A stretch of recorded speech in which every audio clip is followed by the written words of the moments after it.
Voilà, que Dieu nous bénisse ensemble. Donc aujourd'hui, c'est un grand jour. C'est le jour d'une grande fête qui est dans le monde entier fêtée. C'est le jour de Pâques. Amen. Donc Pâques veut dire la résurrection de Jésus. En tant qu'enfant de Dieu, c'est la plus grande des fêtes que nous devrions célébrer. Même si Pâques faisait partie de l'ancienne alliance, parce que Jésus-Christ a institué depuis sa mort, que c'est sa mort que nous devons commémorer, et nous l'avons fait ce matin à travers les éléments de la scène, mais nous voulons être conscients que la résurrection de Jésus-Christ n'est pas une composante de l'évangile, c'est même l'événement principal. Parce que si Jésus n'était pas mort et ressuscité, nous serions encore dans nos péchés. Donc nous irions tous en enfer. Mais béni soit Jésus. Non seulement il est mort, mais il est ressuscité. Alléluia. Ce qui fait notre espérance, ce qui fait qu'on marche tête haute, qu'on proclame le beau message de l'évangile, c'est parce que nous savons que celui en qui nous croyons était mort, il est ressuscité, il a vaincu la mort. Donc nous aussi, même si nous mourrons en Jésus-Christ, nous avons vaincu la mort. Et nous savons que nous passerons l'éternité avec lui. Alléluia. La résurrection de Christ marque le point culminant de son œuvre expiatoire. Bien sûr, on peut parler de la mort de Jésus à la croix, mais c'est sa résurrection qui est la pierre principale. Parce que si Jésus, bien sûr, est mort sur la croix et qu'il n'était pas ressuscité, c'est que Dieu n'aurait pas accepté son offrande, son sacrifice. C'est que Jésus ne pourrait pas nous pardonner. Jésus ne pouvait pas nous sauver. Mais béni soit Dieu, Jésus est mort, mais Jésus est ressuscité. Est-ce que tu peux le dire à ton voisin, à ta voisine, Jésus est vivant? Jésus est vivant. Amen. Sans la résurrection, donc la mort sur la croix n'aurait aucun sens. Mais béni soit Dieu, parce que Jésus était mort et il est ressuscité.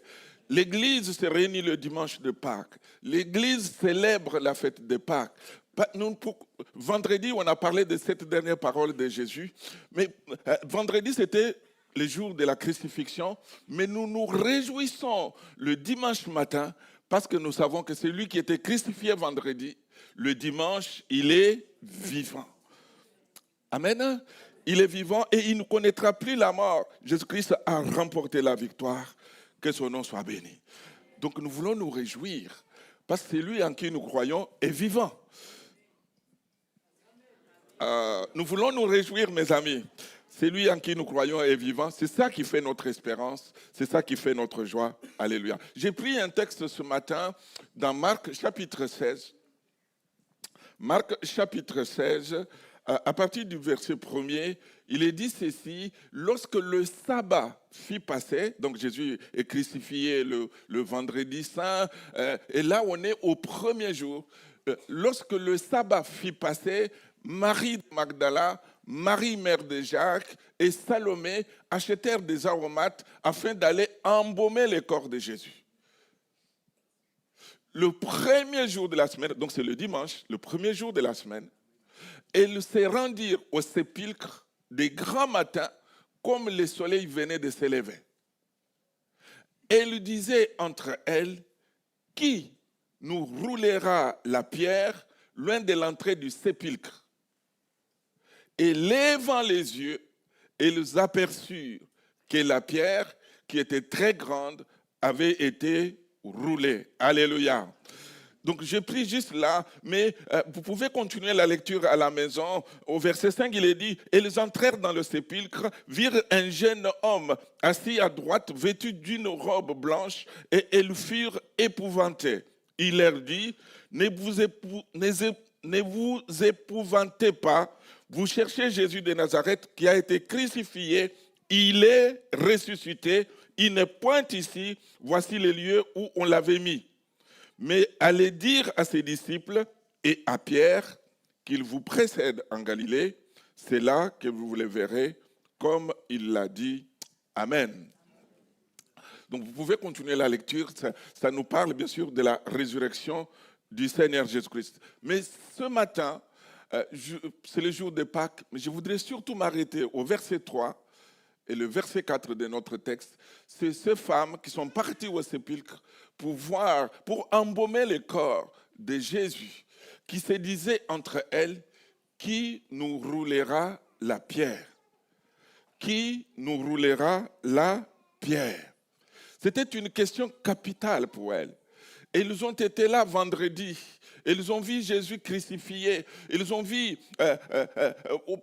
les gens prendre le corps de Jésus, les déposer dans un sépulcre. Et le premier jour, ils ont préparé des aromates, ils ont préparé de parfums. Ils veulent venir embaumer le corps du Seigneur. Mais là, il y a une difficulté. Ils ne savent pas comment ils vont faire. Parce que quand ils ont déposé le corps de Jésus dans les sépulcres, on a pris une grosse pierre qu'on a déposée à l'entrée du sépulcre. Ils se demandent, mais comment on va faire pour accéder à Jésus? J'ai intitulé ma méditation ce matin que nous avons un Dieu qui est capable de rouler les pierres. Amen. Notre Dieu est capable de rouler les pierres.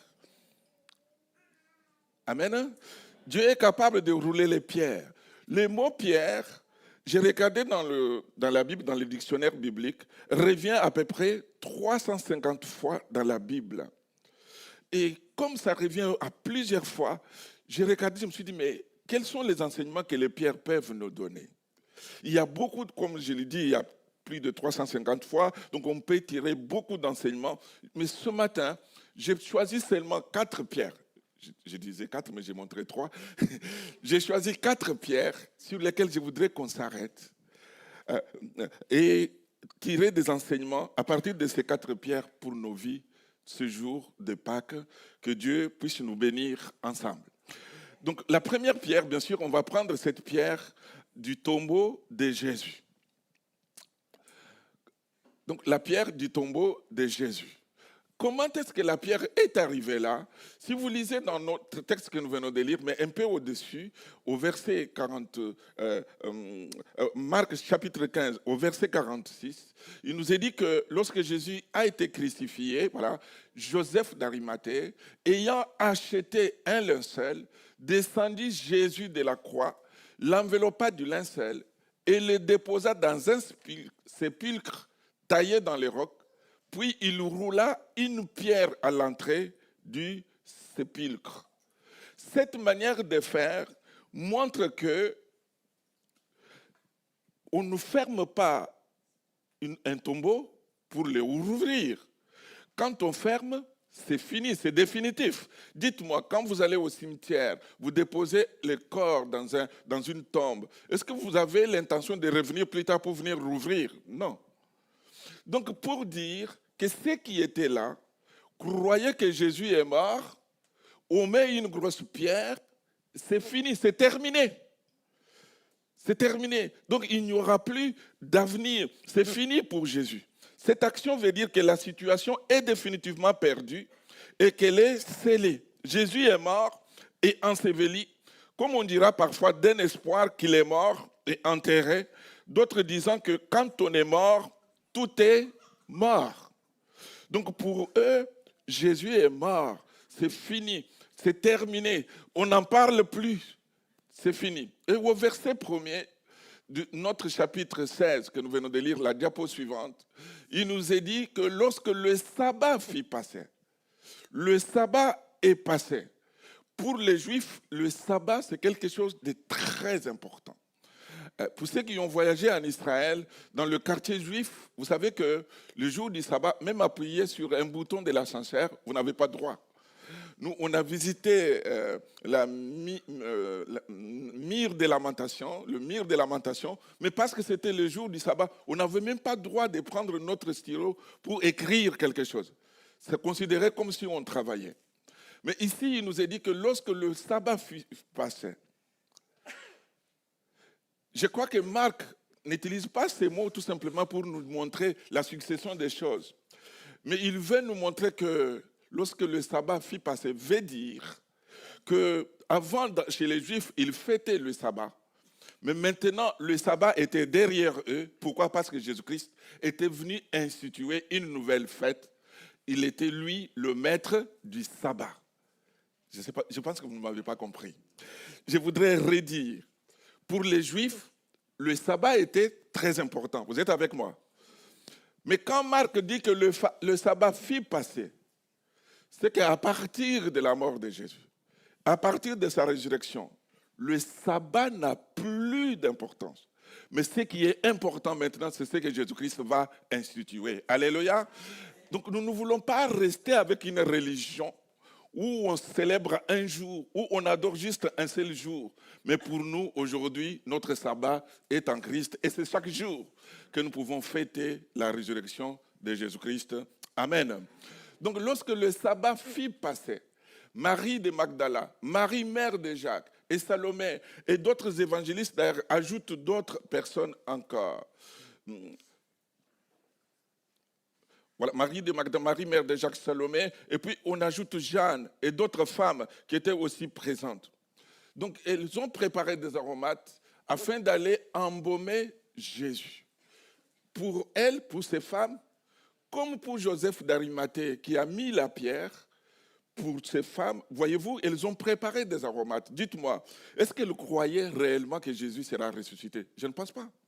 Pourquoi? Parce que si elles croyaient que Jésus va ressusciter, elles n'allaient pas préparer des produits pour aller embaumer son corps. Donc si elles y vont, c'est parce qu'elles ne croient pas que Jésus va ressusciter. C'est l'image de beaucoup d'enfants de Dieu. Et ces femmes se sont réjouies quand Jésus était avec elles. Ils l'ont suivi partout. Ils ont profité des miracles de Jésus. Mais Jésus mort, ils ne croient pas que Jésus va ressusciter. Je voudrais dire à l'Église, nous pouvons être comme ces femmes, où nous nous réjouissons quand on est ensemble. Nous sommes dans la présence de Dieu, ça nous fait du bien. Mais nous ne voulons pas nous arrêter là.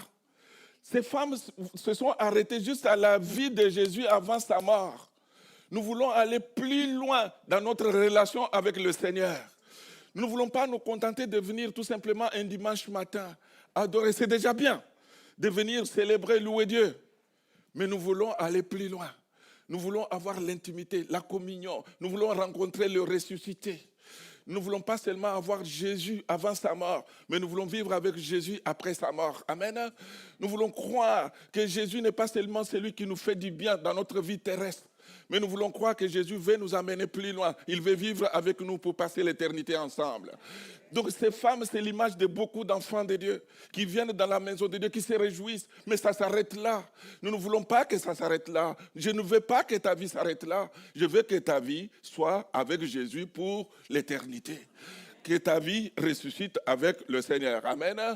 Et voyez-vous, cette intention était piège et motivée par les meilleures intentions possibles, mais ça ne suffit pas. La vie avec Dieu, ce n'est pas seulement quand on est avec les autres, ce n'est pas seulement quand tout va bien, mais la vie avec Dieu, c'est aussi quand tout ne va pas bien. C'est quand on passe par des moments difficiles, par des moments de difficulté. Alléluia. Et le verset 2 nous dit, le premier jour de la semaine, donc c'est le dimanche, et ils se rendirent au sépulcre de grand matin, comme le soleil venait de s'élever. La suite, le verset 3.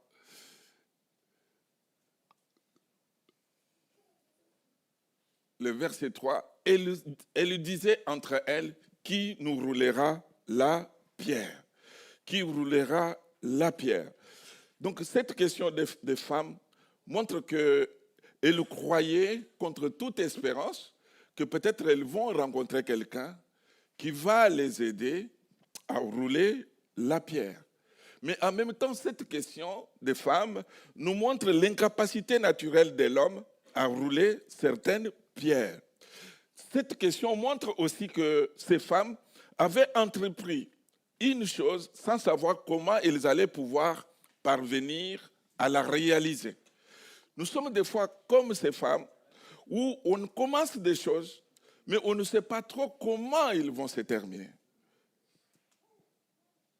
Des fois, on peut mettre en place des projets, on peut mettre en place des choses, mais on ne sait pas trop, nous, en tant qu'êtres humains, comment ces choses vont se terminer. Mais ce matin, nous sommes venus dans la présence qui connaît la fin du projet avant même que nous puissions le mettre en place.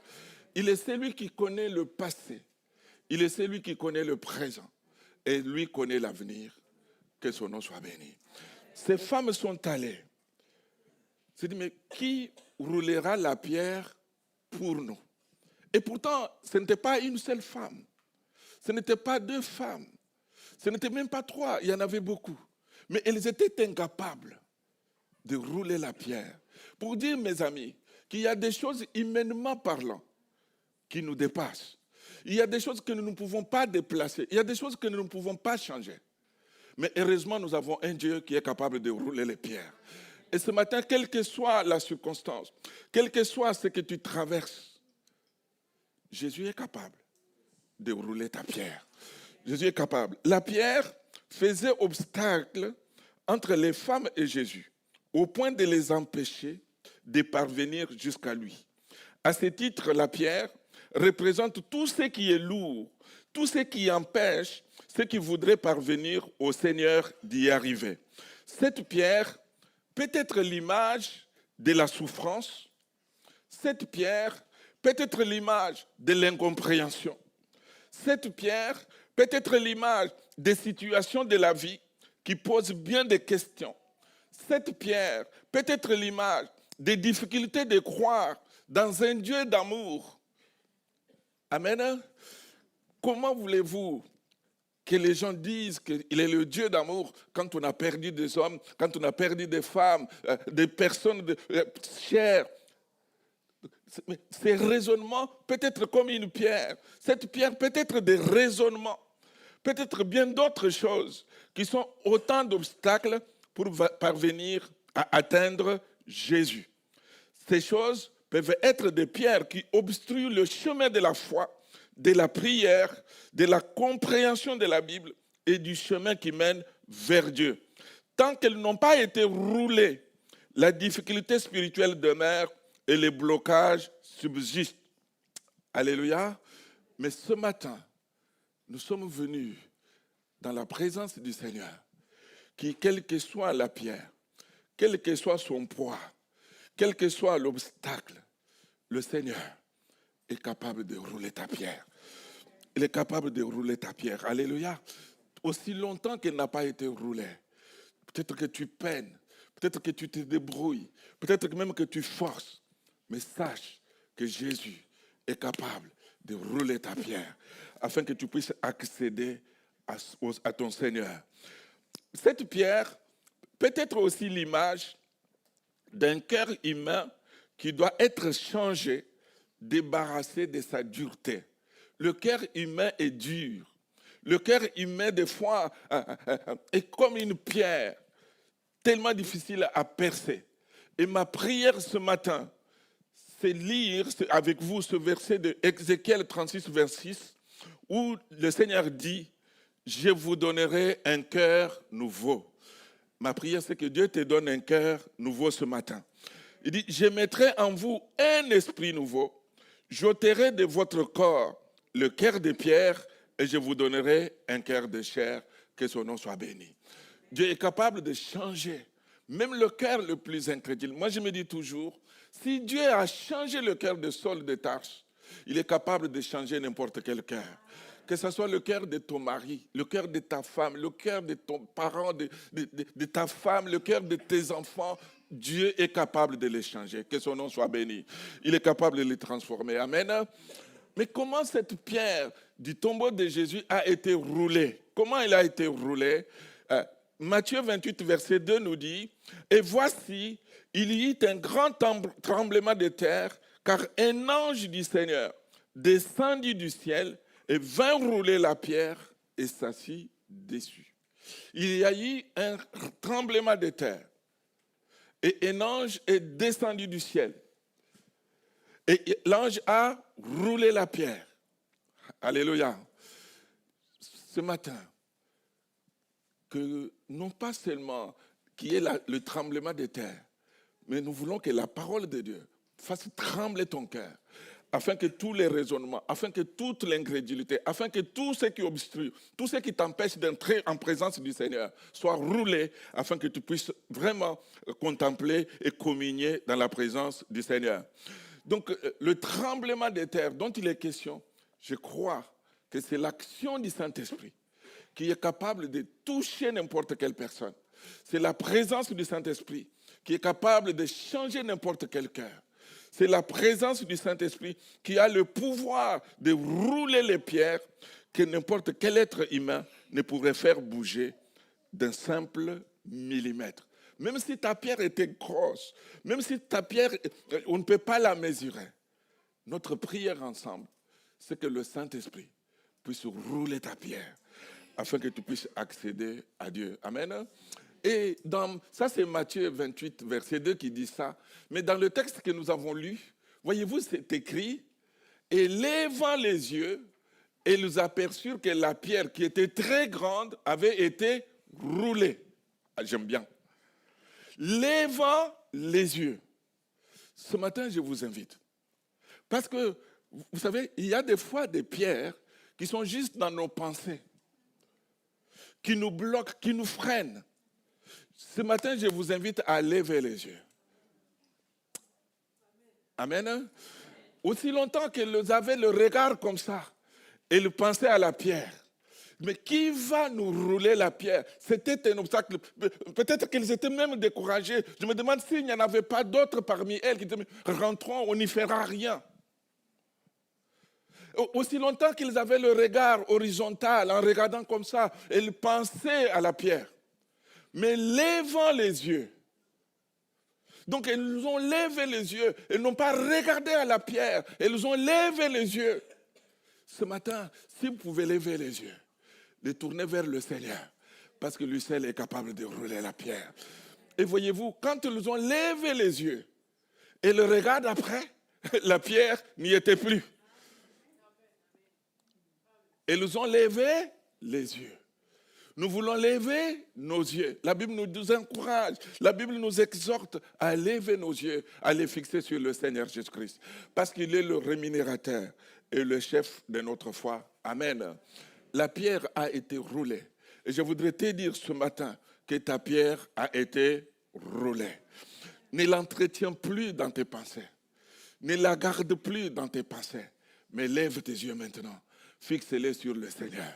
Et tu vas voir combien ta pierre a été roulée. Pourquoi je te dis ça? Parce que sur le bois de la croix, Jésus n'a-t-il pas dit « Tout est accompli ». Donc tout est fait. Tout a été payé. Tu n'as plus à te poser des questions. Tu n'as plus à te demander comment je vais faire parce que Christ a roulé ta pierre. Christ a roulé ta pierre. Et voyez-vous, donc c'était une intervention miraculeuse que cette pierre a été ôtée.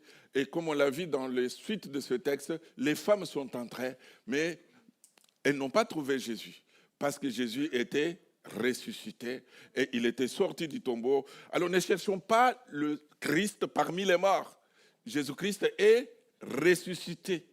Il est vivant. C'est pour ça que, bien sûr, on a mis la croix dans l'église, mais il n'y a pas de crucifix dessus. Parce qu'il était mort, bien sûr, il était sur la croix.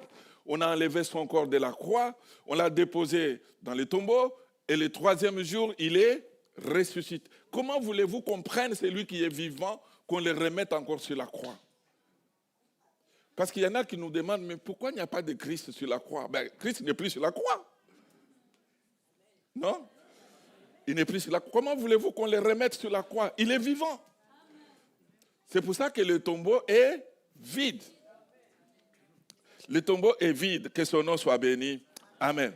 Je voulais regarder avec vous une deuxième pierre. On va aller vite avec celle-là. Une deuxième pierre. C'est dans Daniel, au chapitre 6, verset 16.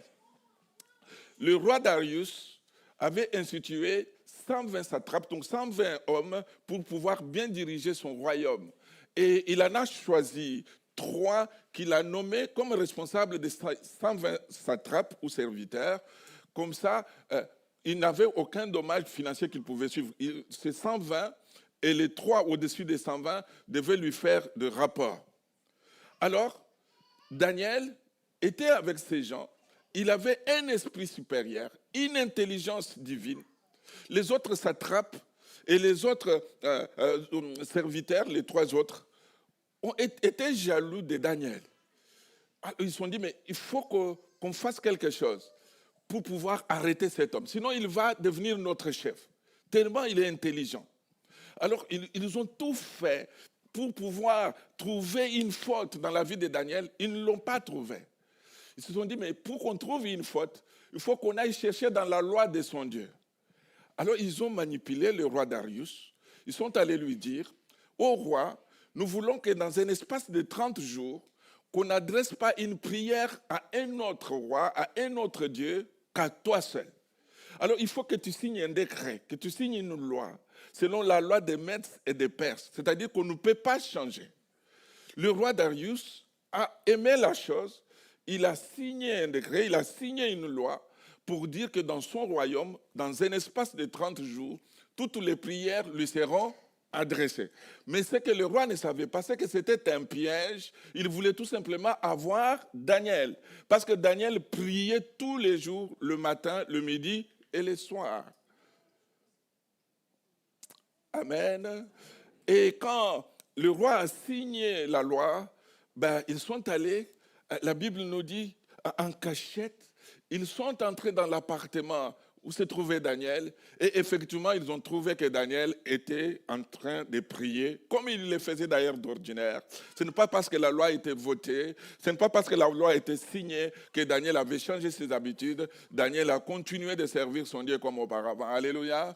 Je voudrais dire à l'Église que nous devons garder de bonnes habitudes, quel que soit ce que nous pouvons traverser, la persécution ou autre chose, continuer à servir notre Dieu. Amen. Et voilà qu'ils trouvent, avec des témoins, Daniel en train de prier.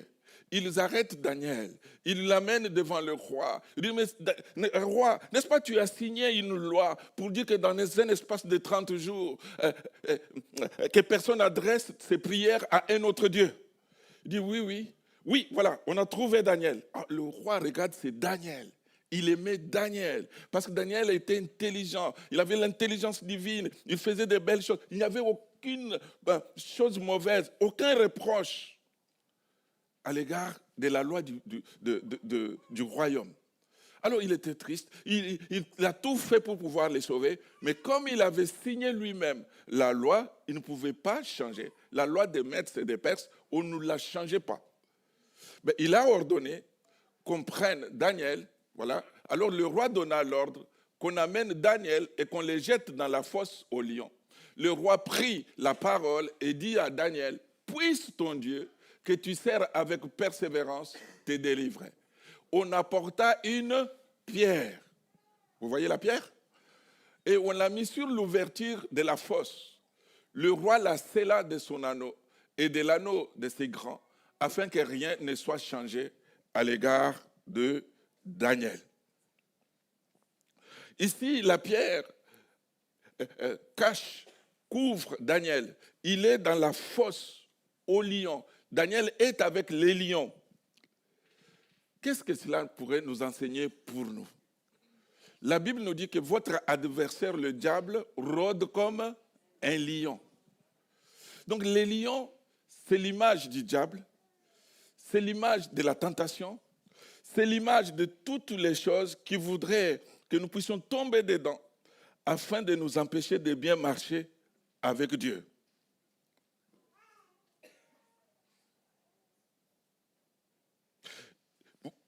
Et mes frères et sœurs, voyez-vous Daniel enfermé derrière cette pierre, bien des situations vécues par beaucoup aussi qui sont seuls à affronter un ou plusieurs lions. Il peut s'agir, je l'ai dit, de la tentation, du désespoir, de l'adversité et de tout cas de figures semblables à ceci.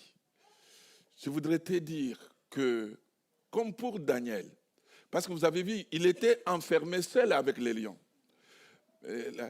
Heureusement, une bonne nouvelle pour nous, c'est que dans la fosse aux lions, Daniel n'était pas seul. Regardez la suite, j'ai mis la suite avec moi. Tôt le matin, le jour suivant, lorsqu'on l'a jeté dans la fosse, Le roi est allé chez lui triste. Il n'a quasiment pas dormi de nuit. Et les jours suivants, tôt le matin, il s'approche, à partir du verset 19, le roi se leva au point du jour avec l'aurore et il alla précipitamment à la fosse aux lions. En s'approchant de la fosse, il appela Daniel d'une voix triste. Le roi prit la parole et dit à Daniel, « Daniel, serviteur du Dieu vivant, ton Dieu que tu sers avec persévérance, a-t-il pu te délivrer des lions ?» Daniel dit au roi, « Roi, vis éternellement. » Le verset 22 nous dit, « Mon Dieu a envoyé son ange et fermé la gueule des lions qui ne m'ont fait aucun mal parce que j'ai été trouvé innocent devant lui et devant toi non plus, ô roi, je n'ai rien fait de mauvais. » Amen.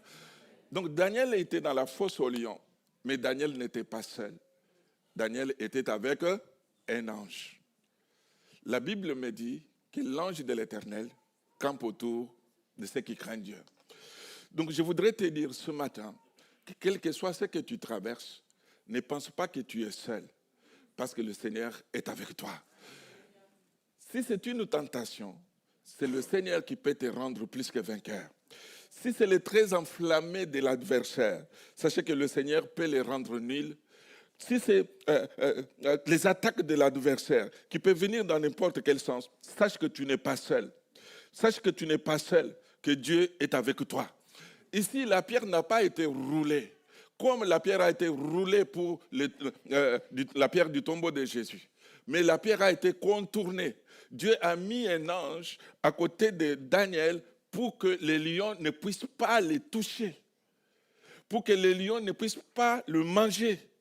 Je voudrais dire à un frère, dire à une sœur, que les mots qui ont été prononcés sur toi, les paroles qui ont été dites à l'encontre de ta vie, ce matin, nous les déclarons nuls parce que tu appartiens au Seigneur. Pour que ces paroles aient un effet dans ta vie, à moins que toi-même tu l'acceptes, à moins que toi-même tu laisses accès. Mais quels que soient les lions, quels que soient ces actes, si vous regardez dans la suite, quand le roi entend la voix de Daniel, il est dit au verset 23, je ne l'ai pas mis sur la technique, alors le roi fut très joyeux. Nous voulons que ceux qui vivent avec toi se réjouissent, parce qu'ils vont voir ô combien Dieu est capable de prendre soin de toi. Et il ordonna qu'on fasse sortir Daniel de la fosse. Daniel fut retiré de la fosse et on ne trouva sur lui aucune blessure, parce qu'il avait eu confiance en son Dieu. Voyez-vous, aucune blessure. Ceci me fait dire que nous avons un Dieu qui prend soin de ses enfants. Dieu est capable de prendre soin de toi. Tu n'as pas besoin de tourner à gauche, de chercher à droite. Fais confiance au Seigneur. Il prendra certainement soin de toi. Il est notre divin médecin. Quand le médecin te dit qu'ils ne savent pas quoi faire, sache que ton Dieu n'a pas dit son dernier mot. Quand les hommes te disent que pour eux c'est fini, c'est pas possible, c'est terminé, mais Dieu n'a pas dit que c'est terminé. Tu peux lui faire encore confiance. Amen. Vous connaissez bien ce texte. La suite dans ce texte nous montre que les gens qui avaient calomnié, les gens qui avaient manipulé le roi, quand Daniel est sorti de la fosse, on les a pris, on les a remis dans la sauce. Et eux, avant même qu'ils n'atteignent le fond, ils ont été dévorés. Vous le saviez ou pas? Vous le saviez? Je vous conseille de lire à la maison. C'est le verset 24. Le roi ordonna que ces hommes qui avaient accusé Daniel soient amenés et jetés dans la fosse aux lions. Eux, c'est terrible, hein? Pas seulement eux, leurs enfants et leurs femmes.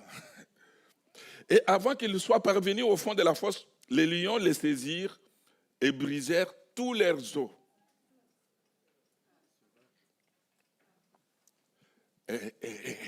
Entre nous, je voudrais vous dire, il ne faut jamais essayer de manipuler les gens. Il ne faut jamais, mes amis, essayer de mentir sur le dos des gens. Vous savez l'effet boomerang? Boomerang, c'est ça, non? Boomerang, quand on les lance comme ça, il fait quoi? Il va, il fait, il revient. Il revient. J'ai pris un verset dans la Bible qui dit cela. Proverbe 26, 27 nous dit, c'est lui qui creuse une fosse, il tombe. Et la pierre revient sur celui qui la roule. Et ils ont voulu rouler la pierre sur Daniel, mais la pierre s'est retournée contre eux. Et eux ont été tués, ont été dévorés. Amen. Nous avons un Dieu capable de rouler la pierre, mais n'oublions jamais, mes amis, la Bible nous dit, tu aimeras ton prochain comme toi-même. Il ne faut jamais calomnier quelqu'un parce qu'il est absent. Il ne faut jamais dire des choses parce que la personne n'est pas là ou tout simplement pour voiler la face, pour sauver la face, pour sauver les apparences. Soyons vrais. Soyons réels, qu'on soit avec les autres ou pas, qu'on soit dans la maison de Dieu ou pas, soyons vrais. Amen. Hein? Soyons vrais. Vous savez, le diable fait toujours quelque chose qui les trompe.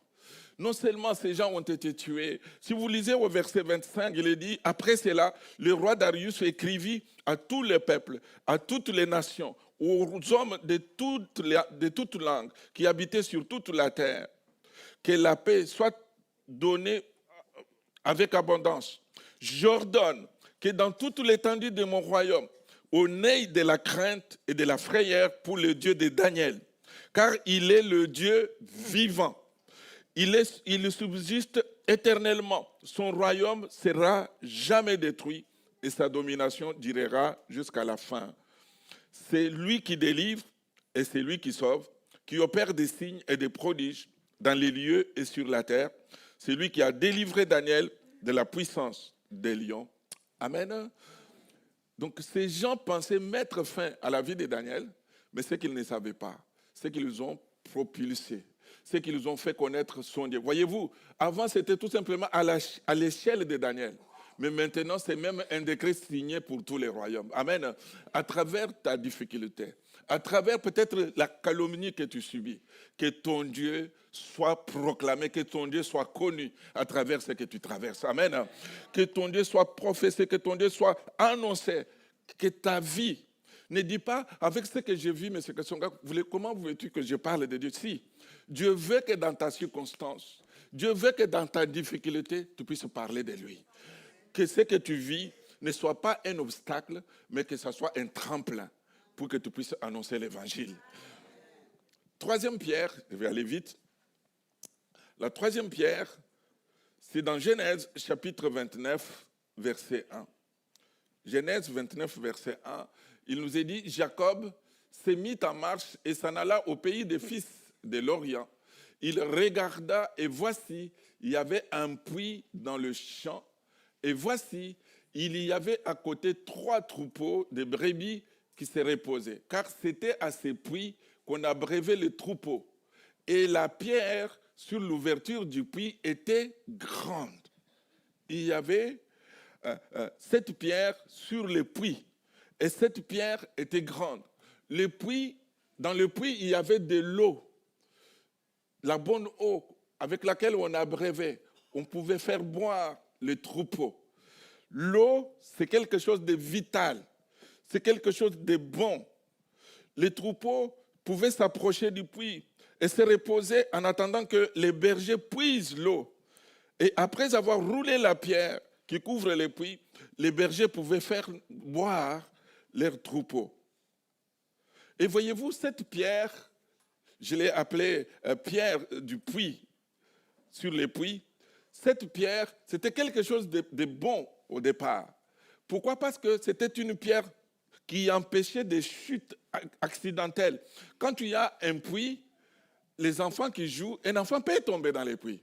Donc le fait de mettre une pierre, ça protégeait.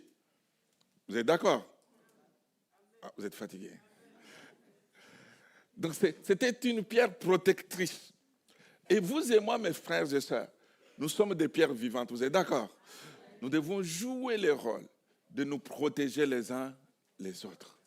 Non pas nous juger, non pas nous surveiller, mais nous devons veiller les uns sur les autres pour que personne ne tombe dans les puits, pour que personne ne chute. C'est le rôle de l'Église, c'est le rôle des responsables, mais c'est le rôle de chacun d'entre nous. Mais cette pierre avait aussi le rôle non seulement de protéger, mais d'empêcher les saletés. Parce qu'on pouvait mettre de la poussière. D'autres animaux morts pouvaient tomber dedans. Mais c'était pour pouvoir protéger contre les saletés. Et en tant qu'enfants de Dieu, nous sommes là, mes frères, mes sœurs, pour nous encourager, pour faire des choses pour que l'autre ne tombe pas dans les saletés. Pour que le dépôt de l'autre, pour que l'eau de l'autre soit protégée, qu'elle soit propre. La Bible nous dit dans Proverbe 4, verset 23, « Garde ton cœur, plus que toute autre chose, parce que c'est de lui que viennent les sources de la vie. » Donc nous sommes appelés à protéger nos cœurs. Dis-lui un peu, protège ton cœur. Pas trop fort, pas trop fort. Dis-lui, protège ton cœur.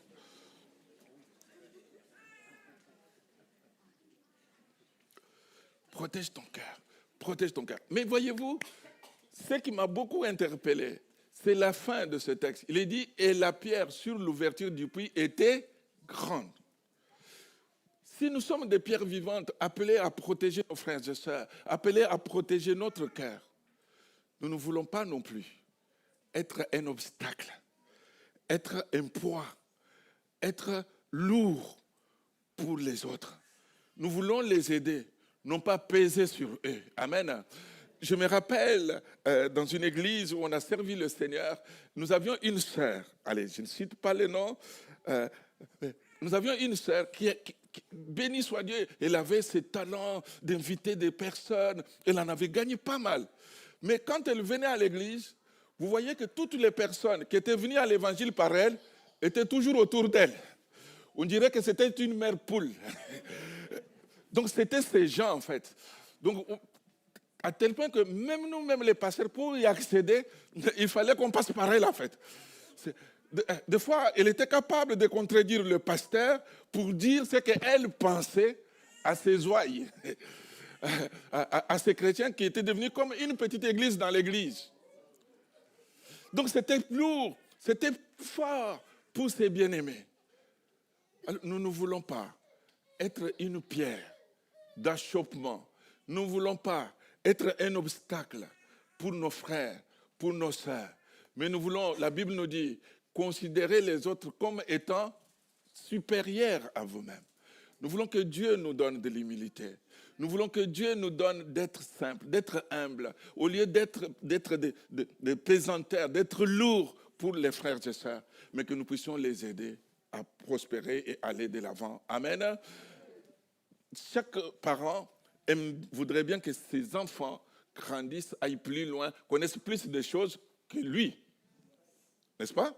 Mais sur le plan spirituel, c'est pareil. Nous souhaitons que les nôtres connaissent plus de choses que nous et qu'ils nous dépassent. Non pas qu'on soit jaloux, mais qu'on se réjouisse. À l'église, c'est pareil, mes frères et sœurs. Nous ne sommes pas là pour nous montrer, nous ne sommes pas là pour qu'on parle de nous, mais nous voulons que l'église de Dieu prospère, que l'église de Dieu grandisse, que le frère, que les sœurs grandissent. Nous ne voulons pas peser dans l'autre sens pour les étouffer, pour être des obstacles, mais nous voulons qu'ils grandissent. Amen.